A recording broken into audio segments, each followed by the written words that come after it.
chapter 41, verses 33 through 39. Amen. I won't read that again. It's already in your bulletins. Amen. For the sake of time. Amen. But I do want you to know that our topic for this morning will be God's picking you up. Amen. I didn't say your friend. I didn't say your neighbor. But God is picking you up. Amen. Tell your neighbor, yeah. God is picking you up. Amen. Amen. God is picking you up. Let us pray. Amen. Dear God, we're just so thankful for this opportunity and this time to stand behind this sacred desk. Now, Spirit of the living God, fall fresh on me. Spirit of the living God, fall fresh on me. I'll be behind the mountain so that your people see less of me and all of thee. Yes, for Paul said that we can water and we can sow, but God, it's you who gives the increase. Yes. I speak abundance to your people once they leave in this place, not only being hearers, but doers of your most holy words. It's in Jesus the Christ's name we say amen, amen, and amen. I know that we read Genesis, the 41st chapter, verses 33 through 39, but I would like to add this. I would like to add this, the 40th verse. And it says, thou shalt be over my house, and according unto thy word shall all my people be ruled.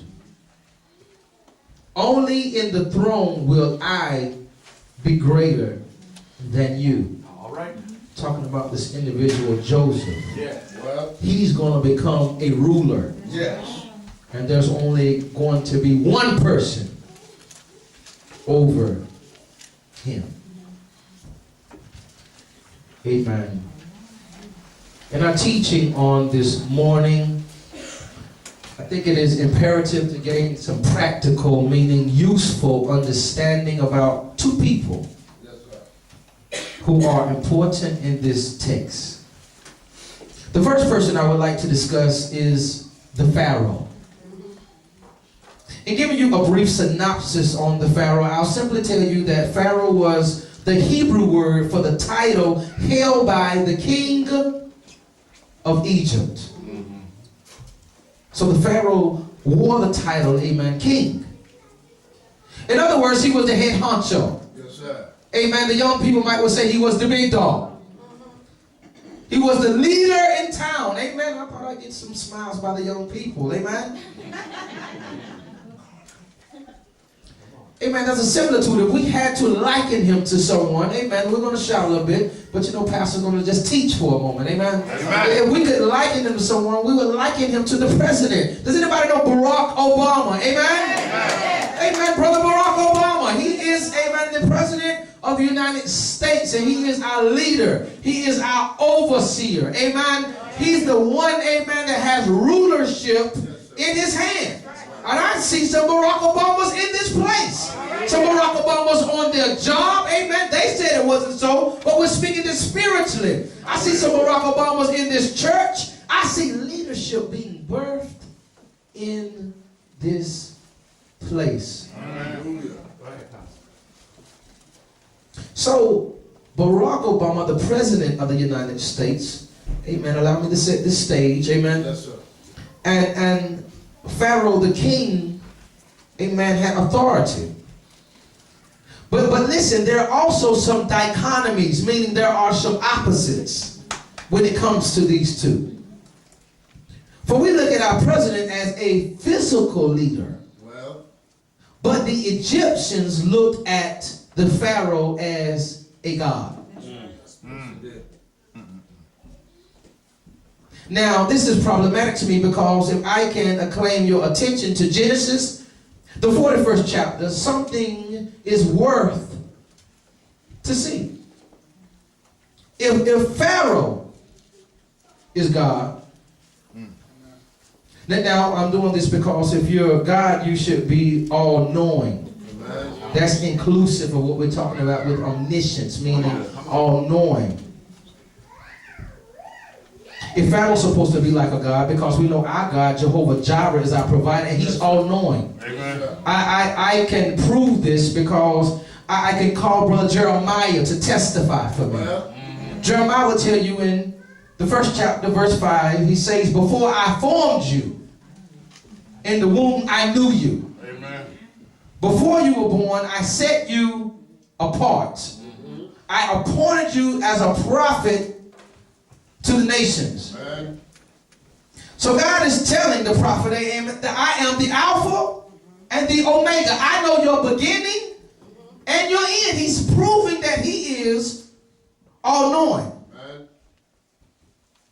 So he's saying, amen, I know your end result. God, Jehovah can do this. He knows your beginning and he knows your end. He knows what's inside. He knows your end, trying to show you the difference between God and Pharaoh. Pharaoh called himself God, but if so, he would be all-knowing like God. Yes. He says, I knew what you were going to have to go through. He knew that with Jeremiah. Knew it. You know, they called him the weeping prophet. Amen. He had to cry sometimes. And listen, sometimes you're going to have to cry. Amen. God knows, amen, sometimes what he's going to have to carry you through to get to your purpose. He knows what he's going to have to, he already knows what he's going to have to carry you to get to your breakthrough. He already knows, amen, how he's going to have to carry you through some things so that you might operate in your calling. Somebody should have shouted right there. Amen. Somebody should have got excited right there. Hallelujah. Amen. See, some of you right now, amen, is going through a pregnancy stage. A pregnancy stage, amen. When the ladies know more about that. And you know, during pregnancy, amen, the ladies can tell you that you have birth pains. I mean, women, you know how the baby kicks on the inside.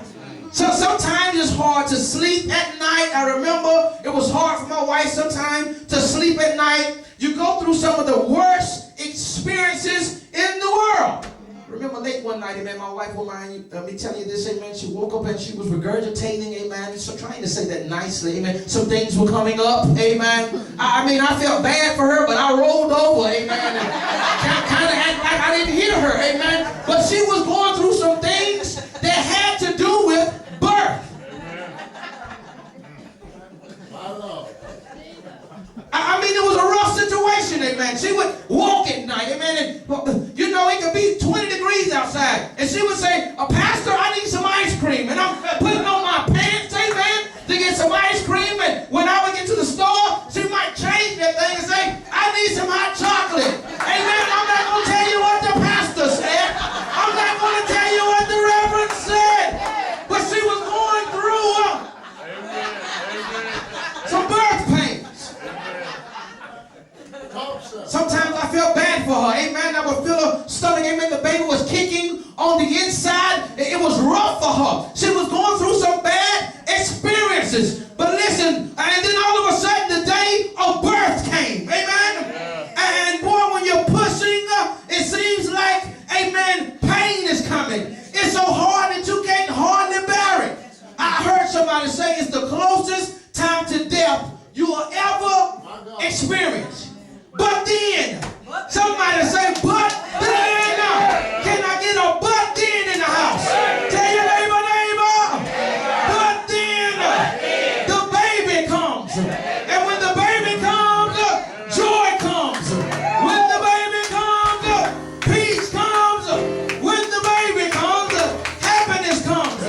And you'll find out, I said you'll find out that there's purpose behind your pain.